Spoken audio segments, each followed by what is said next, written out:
a las personas que están en la sala Zoom. Esta reunión se está grabando y se está retransmitiendo en vivo a través de la página del Colegio de Abogados de Arequipa para realizar las consultas a futuro.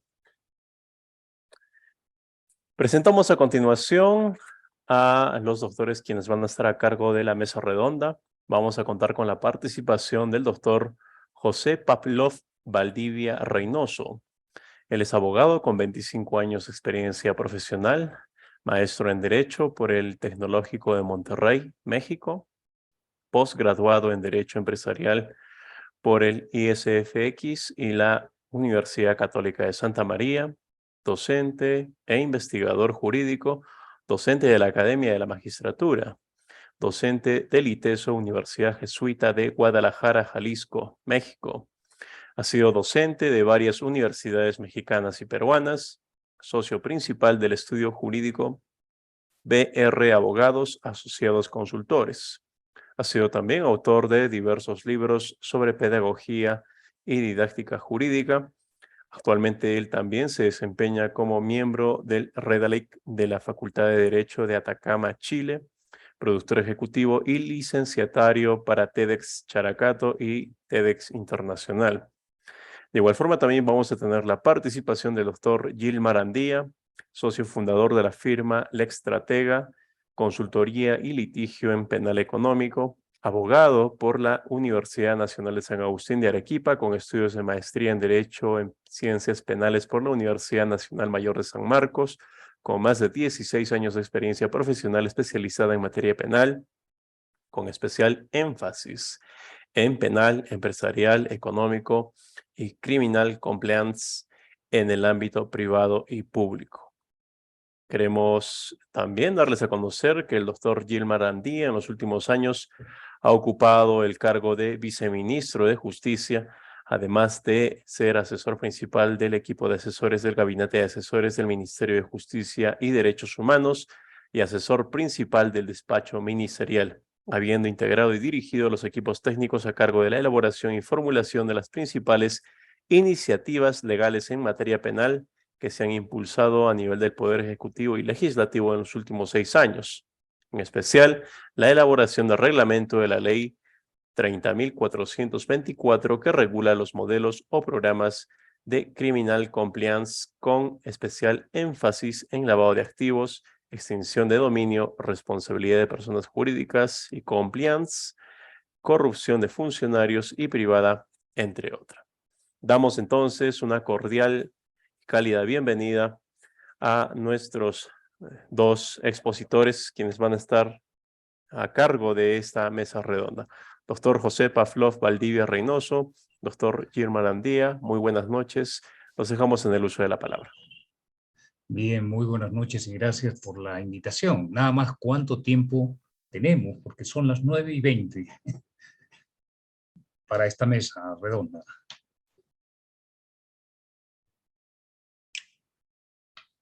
De acuerdo a lo que está programado, doctor, contamos con un tiempo de 25 minutos aproximadamente para desarrollar precisamente aspectos relevantes sobre el desarrollo de este Congreso Internacional. Sí, bueno, para dar paso también a los colegas, yo creo que ha sido muy interesante estas 13 conferencias que a lo largo de este día se han desarrollado. Yo me centraría fundamentalmente en la que presentó el colega mexicano Manuel Espinosa de los Monteros sobre el derecho penal y el compliance tech. Hoy día se habla mucho del compliance en el ámbito profesional, ¿no? Y sobre todo vinculado al cumplimiento precisamente de las normas jurídicas, el tema también de la búsqueda de la verdad en el proceso penal y él, como docente también, el papel de las facultades de Derecho en materia de la prevención de la corrupción. Pero considero que el día de ayer y el día de hoy, de algunas conferencias que he podido estar escuchando y participando, no hemos abordado quizás a una posterior convención, el tema también científico de la corrupción. La corrupción hoy día está siendo abordada también desde un punto de vista psiquiátrico, psicológico y neuropatológico. Hoy día se habla también del neuroderecho y el tema también del estudio de los neurotransmisores en el comportamiento del individuo. Existe un estudio muy interesante que llevó a cabo el médico psiquiatra peruano Martín Nizama Valladolid, médico psiquiátrico de la Universidad Peruana Cayetano Heredia de la Universidad Nacional Mayor de San Marcos, donde ha disertado brillantemente algunos estudios científicos a nivel neuropsiquiátrico, neuropatológico de la corrupción, ¿no?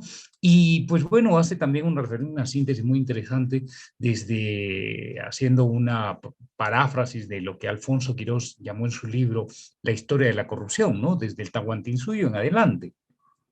Y los estudios recientes que se han hecho al respecto también de la honestidad de la ciudadanía, de los valores cívicos que deben desarrollarse y promoverse no solamente en las instituciones públicas, sino también en las universidades. Por eso de ahí la importancia, como docente, como investigador, creo que debemos considerar ya no solamente este tema a nivel legislativo o punitivo, ¿no? ¿Por qué? Porque pues estamos viviendo en la sociedad y en el Perú, no solamente en el Perú, sino a nivel internacional también, casos muy sonados de corrupción en todos los niveles, e inclusive, como decía Milan Kundera, la percepción es la realidad y la realidad es la percepción. La percepción ciudadana hoy día mira, apunta a varias instituciones públicas, desde el Congreso, desde el Poder Judicial, la policía, los gobiernos locales, inclusive las empresas, como ya hemos visto el caso de Odebrecht y demás, ¿no?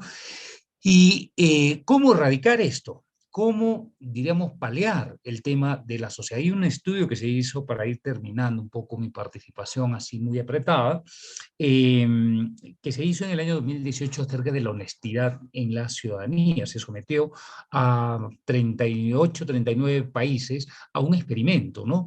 Se dejaba una billetera con una cantidad de dinero y con las direcciones específicas para poder ubicar a la persona que aparentemente perdió la billetera, ¿no?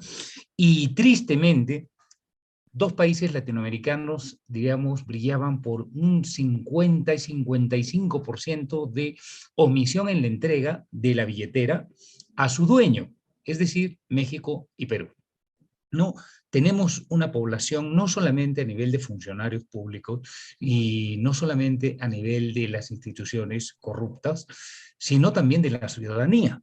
O sea, este es un problema bastante grave y álgido, ¿no? Que es necesario estudiarlo también desde el punto de vista psicológico, psiquiátrico y las afectaciones que esto tiene. ¿Por qué? Porque ya lo ha manifestado la Contraloría y la Defensoría del Pueblo también, la cantidad exorbitante de dinero que se pierde en corrupción, cerca de 24.000 millones de soles en corrupción anualmente, y esto es nefasto. Entonces, creo que no solamente debemos abordar el tema de la corrupción en cuanto a la punición y en cuanto a la sanción legal y la regulación legal, sino que debe ser un problema que desde el punto de vista del derecho penal, como se ha estado haciendo también en algunos países como México, Argentina, donde también había mucha corrupción, estudiar esto como el Instituto Nacional de Ciencias Penales, el famoso INACIPE en Ciudad de México, donde se está estudiando este fenómeno desde un punto de vista más científico, para entender el comportamiento del ciudadano. En los Estados Unidos existe este proyecto muy interesante, el proyecto BRAIN, que se inició en la época de gobierno de el presidente, se me fue el nombre, este afroamericano, ¿sí? Barack Obama, ¿no? El proyecto BRAIN, y liderado por el neuropsiquiatra Rafael Yuste, español, ¿no? Donde se ha tratado y se está tratando hasta el día de hoy quizás ya con menos incidencia, de estudiar precisamente el comportamiento ciudadano, el comportamiento del individuo, desde un punto de vista científico, para dar también una solución de carácter científico y no solamente legal, ¿no? Estudiando a los criminales, estudiando también a los particulares, a los empresarios, a los jueces y demás. Existe ya hoy día abundante información con respecto de este tema.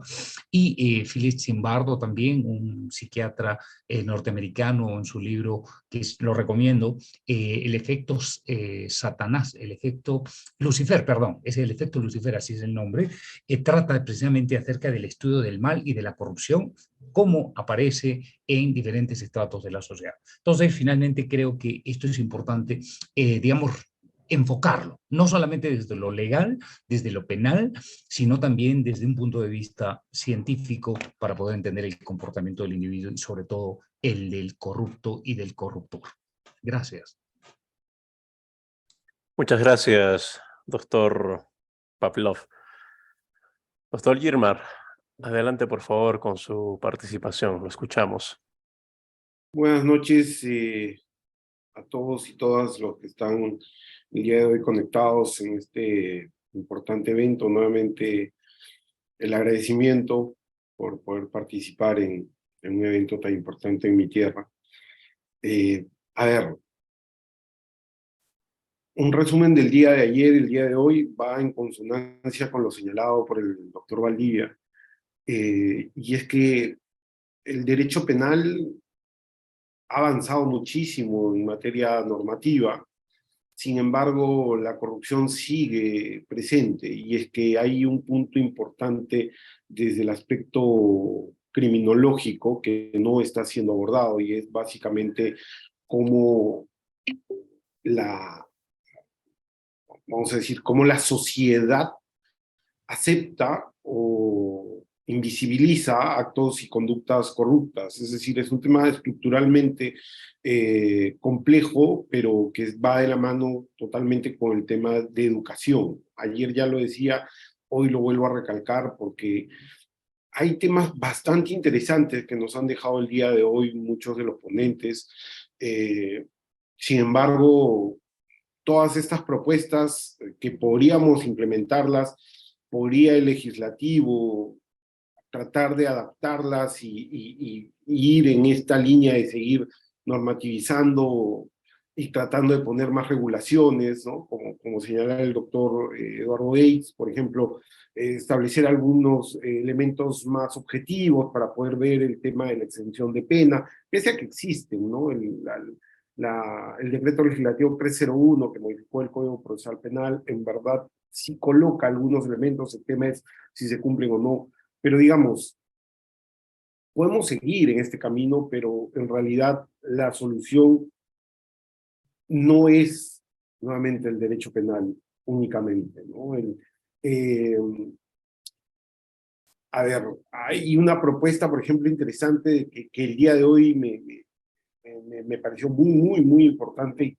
Ojalá todos hayan podido escuchar al doctor Javier Urday, perdón, al doctor Héctor Hernández, al doctor chileno, al profesor chileno, y él hablaba sobre la corrupción y sobre el aspecto público y privado en el ámbito de la corrupción, ¿no? Y decía cómo algunas prácticas que son de carácter privado, por el hecho de ser privado, pese a que brindan un servicio que sería eminentemente competencia del Estado, sin embargo que necesita estar distribuido hacia los privados porque no hay capacidad para poderlo hacer solos, terminan siendo impunes, ¿no? El ejemplo claro que él ponía como profesor universitario, un ofrecimiento de un beneficio indebido por favorecer a un alumno, como esto en realidad termina siendo un acto de corrupción privado, pero que finalmente no viene a ser sancionado. En Perú tenemos ya hace un tiempo delito de corrupción privada. Sin embargo, creo que no alcanza estas figuras que él mencionaba. La pregunta es, ¿necesitamos seguir regulando esto? Probablemente sí, pero vamos a caer en lo mismo. Vamos a seguir regulando y vamos a seguir teniendo normas simbólicas, porque, por ejemplo, corrupción privada no hay ningún caso abierto. Y lo mismo pasa, y yendo ya al tema, por ejemplo, del doctor Reaño Pecheira, con la responsabilidad de las personas jurídicas por delitos de corrupción o lavado de activos, ¿no? Al día de hoy, pese a que desde el 1 de enero del 2018 está vigente la norma, con un reglamento dado en enero del 2019 sobre compliance, básicamente, o los elementos de un modelo de cumplimiento normativo, no tenemos ni un solo caso abierto. Y esto es, la pregunta es bien sencilla, o mejor dicho, para poder enfocarnos qué tan mal estamos llevando también la práctica, lo normativo, es ¿cuántos casos de colusión creen ustedes que podrían haberse dado solamente en pandemia?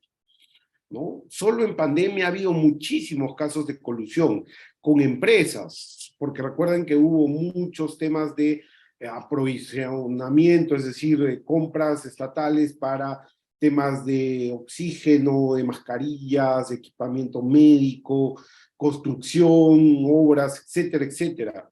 Y muchos de estos casos han terminado en actos en delitos de colusión o investigaciones por colusión que tranquilamente podrían haber sido abiertos contra las empresas por la ley 3424. Entonces la pregunta es, ¿qué está pasando? ¿Por qué no podemos entender nuestra normativa? Y creo que aquí viene también el tema de qué tanto jurídicamente estamos preparados para poder ver nuevas formas de criminalización.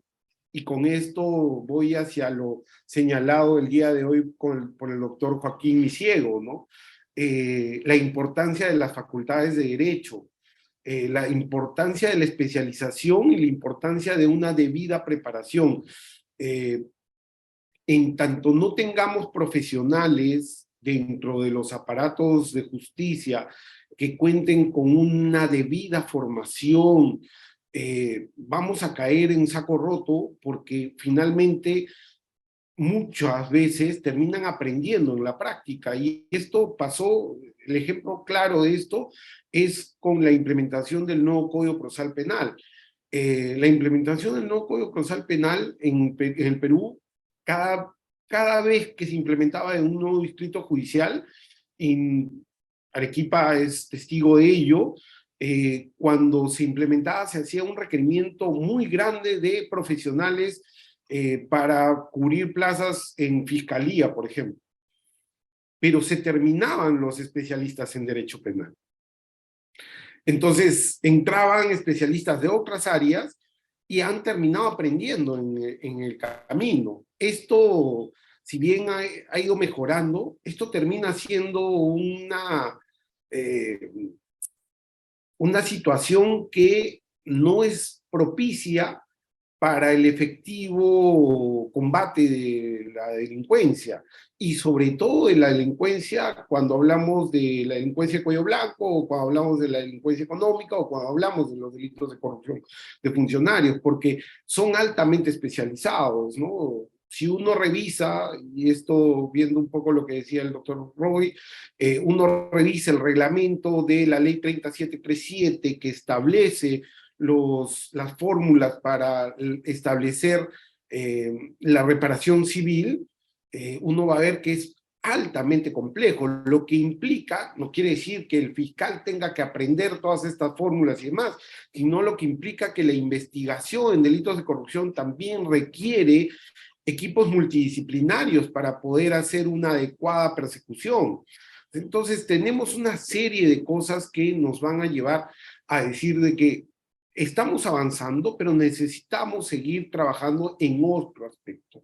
Creo que esta es, digamos, una de las principales conclusiones que nos vamos a llevar seguramente al final de mañana, terminando las ponencias con los profesores alemanes, que el Perú va a seguir continuando mejorando su legislación, seguramente que sí, pero ¿vamos a lograr el objetivo trazado?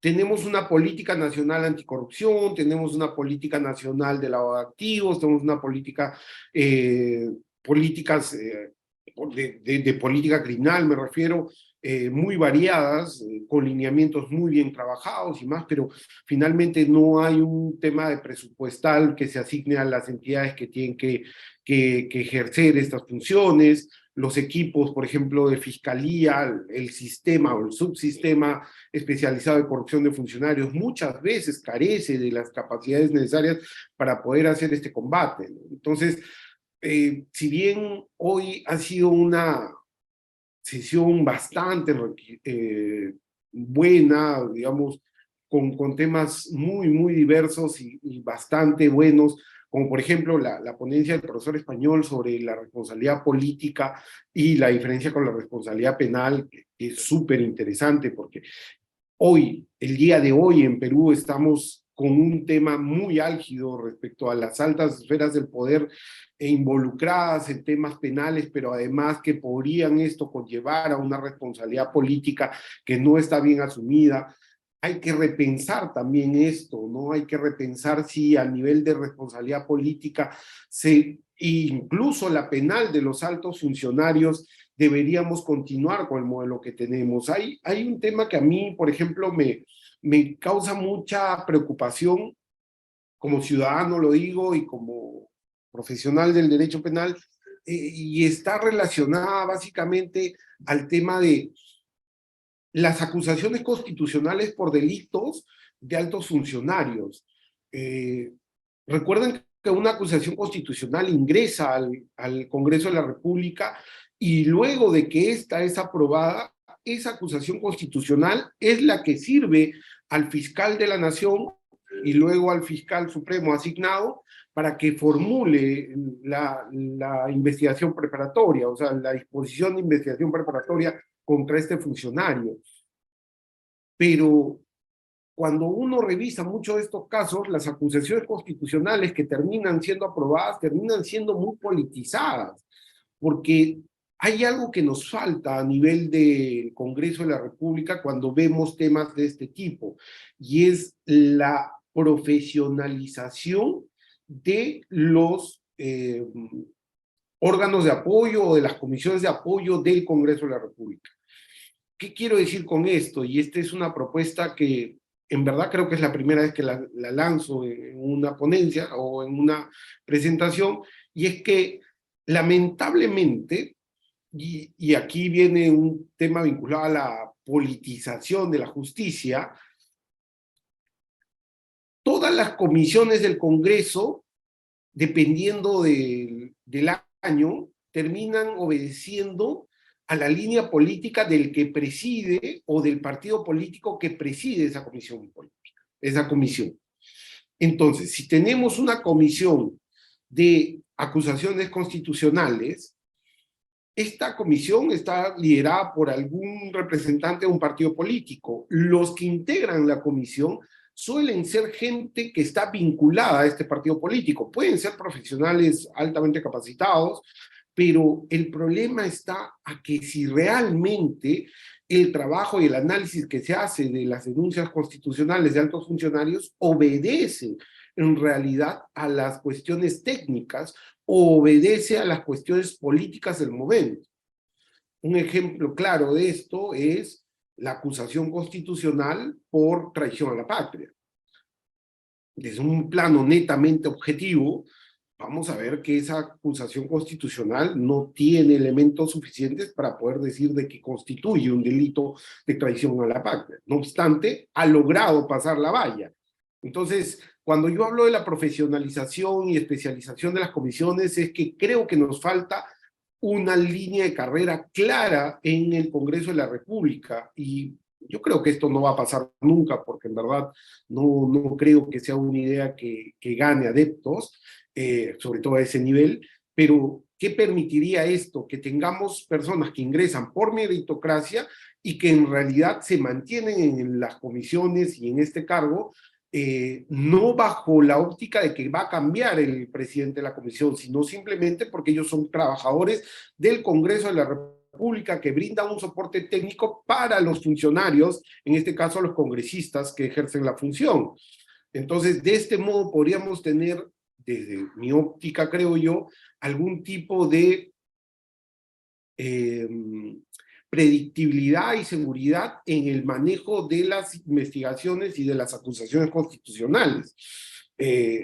Cosas como estas son las que podríamos mejorar, pero si se dan cuenta no es derecho penal propiamente dicho, son hasta reformas de carácter política, reformas de carácter administrativas o de recursos que necesitamos para poder seguir logrando los objetivos trazados, ¿no? Nuevamente, creo yo que normativamente, y esto lo quiero recalcar, creo que Perú ha avanzado muchísimo. La ley 30737 es única en la región, es una norma muy innovadora, si bien parte como una iniciativa del Poder Ejecutivo en un momento, fue adaptada o tomada por el Congreso de la República y fue en realidad dada con mucho consenso, pero es una norma que es importante y ha servido para poder continuar con la cadena de pago, porque hay algo también que no nos ayuda la situación mediática, ¿no? Cuando se quiere simplemente desaparecer a la empresa que ha cometido un acto delictivo, estamos perdiendo de vista que las empresas en sí pueden generar mucha inversión, pueden generar trabajo, pueden generar bienestar a los que están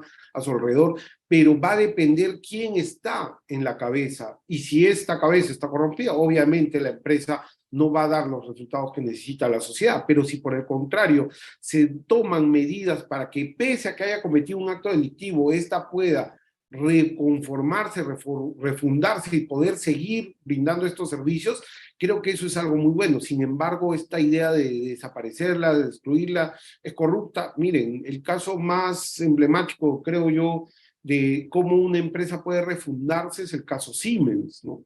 Caso Siemens con un caso de corrupción muy grande, termina siendo una de las empresas nuevamente más poderosas del mundo y con uno de los sistemas de control de riesgos más fuertes también.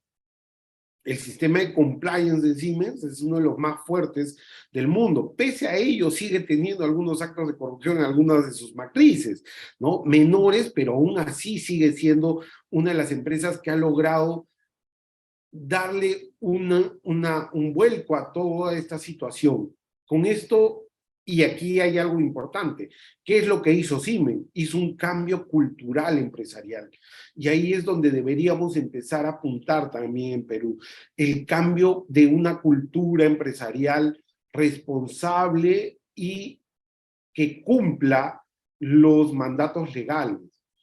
Estamos muy acostumbrados a que todo se puede arreglar o todo se puede resolver de maneras no legales.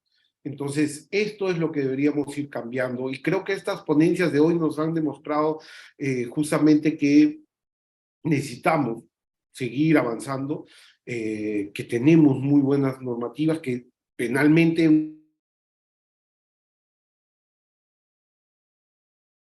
e investigadores en la materia, pero que todavía a nivel operativo y práctico necesitamos seguir trabajando, y esto en coincidencia con lo señalado con el doctor Valdivia, para poder salir de este fenómeno que afecta tanto a la población. Muchas gracias, doctor Gilmar Andía, por sus precisiones con respecto a los diversos temas que se han desarrollado en esta segunda jornada de este primer Congreso Internacional realizado por el Bicentenario de la Academia Lauretana de Ciencias y Artes de Arequipa.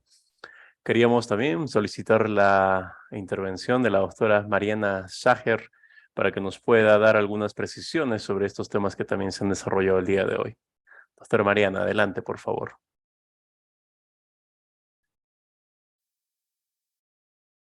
Su micrófono, doctora.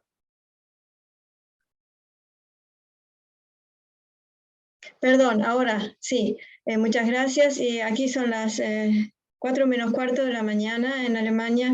pero me dijeron que había que estar en la mesa redonda y acá cumplimos las reglas. Somos en compliance muy cumplidores.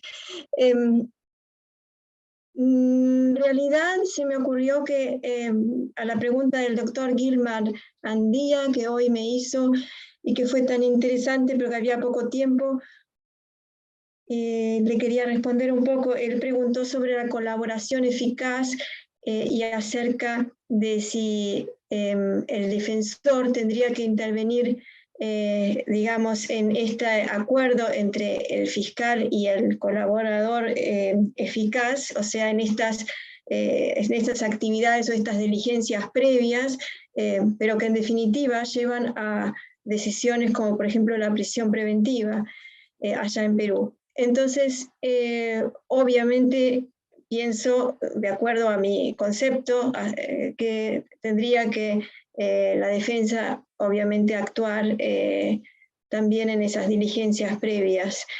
O sea, por lo menos estar presente, estar invitada, participar, o sea, que haya una contradicción, que aparentemente es lo que falta.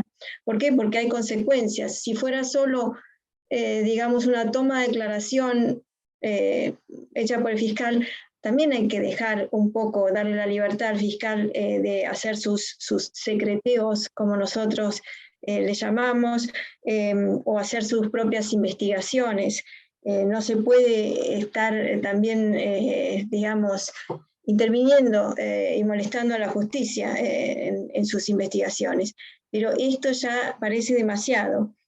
Por eso quizás incluso la corroboración debería practicarse en el proceso especial de colaboración. Pero bueno, son solo opiniones.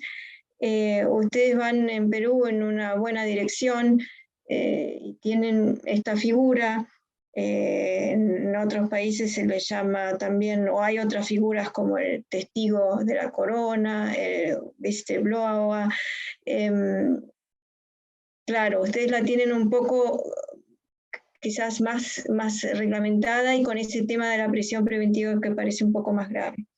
Lo único que este tipo de declaraciones tienen en sí ya una naturaleza de ser un poco inidóneas para encontrar la verdad, porque digamos, los intereses del acusado son, o del acusado, de este testigo, son siempre encontrar una rebajita en algo, tener algún tipo de ventaja o beneficio, aunque ustedes digan, bueno, también va cuando no hay beneficio.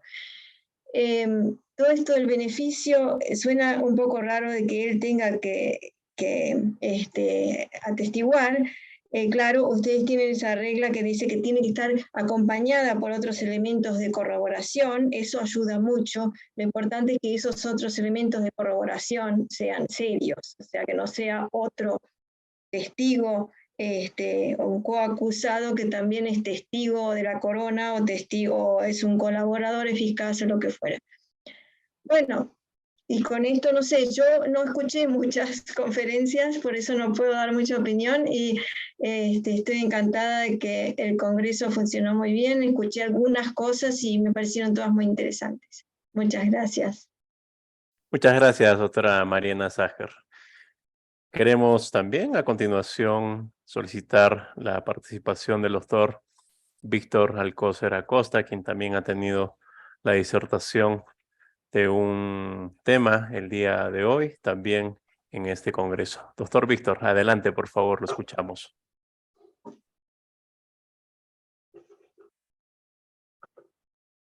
Activar, ya, ok, ahora sí. Buenas noches con todos y agradecer a mi colegio de abogados de Arequipa, como arequipeño. Yo creo que el día de hoy y el día de ayer hemos tenido bastantes exposiciones y hemos sacado una conclusión de todo esto, como por ejemplo, cuestiones positivas que se avecinan, porque nos hemos dado cuenta que la globalización económica en esta rama del derecho penal trae consigo una nueva tipología delictual que ha aparecido. es indispensable utilizar mecanismos como la colaboración eficaz como un instrumento que sirva en la lucha contra la corrupción. Me parece que dentro de este aspecto hay que ser cuidadosos al momento de verificar esa información que viene del colaborador eficaz y hacer un análisis de proporcionalidad, un análisis que indique cuánto de información voy a obtener para darte un premio por parte del Estado y qué consecuencias esto también puede traer. No se trata de un instrumento que genere impunidades. No hay que tomar a la colaboración eficaz como un instrumento que genere impunidades. No, al contrario, hay que tomar este instrumento de la colaboración eficaz para que nos pueda servir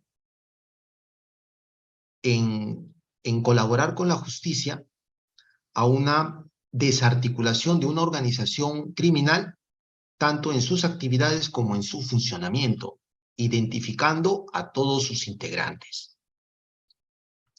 Necesitamos mayor difusión. Es necesario que este instrumento de la colaboración eficaz se conozca por muchas personas. Es un instrumento que ha dado buenos resultados y está dando buenos resultados acá en el Perú. Consideramos también que me ha parecido muy interesante generar estas nuevas propuestas con estas nuevas herramientas que vayan desde el derecho penal y constitucional a determinar estos nuevos instrumentos que nos puedan servir como una estrategia nacional que apunte a algo mucho más grande y se pueda consolidar a través del nivel internacional. Muchas ideas, muchas cosas buenas. Me parece que es el principio de algo más grande que se viene. Tenemos que ponernos todos de acuerdo para fortalecer los sistemas penales a efectos de hacerlos más fuertes y que tengan más colaboración por parte de muchos de nosotros. La criminalidad está creciendo, como lo he señalado. Las tipologías nuevas que van apareciendo, como por ejemplo el lavado de activos virtual o la criminalidad organizada transnacional o muchos otros delitos que vienen apareciendo, no hacen sino hacernos repensar en una política mundial que nos pueda servir para tener una mejor comunicación en estos instrumentos para desarticular todos estos delitos que vienen apareciendo, ¿no? Bueno, dado también la hora, tengo que hacer un resumen de todo lo que hemos podido ver el día de hoy. Y el tiempo queda corto, como lo he dicho, hay muchas cosas que hablar, muchas cosas buenas, muchas ideas que hemos tenido el día de hoy, y no hacen sino pensar en que hemos promovido una idea que pronto de repente continuará con otras más ideas, otras nuevas ideas que nos puedan servir para conllevar a determinar o consolidar nuevos instrumentos en esta lucha contra la corrupción. Muchísimas gracias. Muchas gracias, doctor Víctor Alcócer, por sus precisiones con respecto a estos temas que se han desarrollado el día de hoy durante este segundo día de este primer Congreso Internacional denominado Desafíos del Derecho Penal frente a la corrupción del siglo XXI, organizado por el Ilustre Colegio de Abogados de Arequipa en el marco de las celebraciones por el bicentenario de la Academia Lauretana de Ciencias y Artes de Arequipa. Queremos agradecer de manera especial a cada uno de los ponentes que han tenido a bien participar el día de hoy con sus diferentes presentaciones. Agradecimiento especial a nombre de nuestro señor decano, el doctor Alfredo Álvarez Díaz, y la Junta Directiva 2022-2023. Queremos agradecer de igual forma también a los doctores que han tenido a bien participar como moderadores y panelistas durante esta mesa redonda. Queremos invitar a los presentes para que nos puedan acompañar el día de mañana. Tenemos nuestro tercer y último día de este Congreso Internacional. Vamos a tener destacadas participaciones de ponentes desde los países de Argentina, Italia, Alemania, Colombia, así como también destacados ponentes nacionales. Agradecimiento reiterado nuevamente a cada uno de los presentes por su participación y asistencia. Este segundo día ha concluido. Muchas gracias. Tengan todos muy buenas noches. Permiso.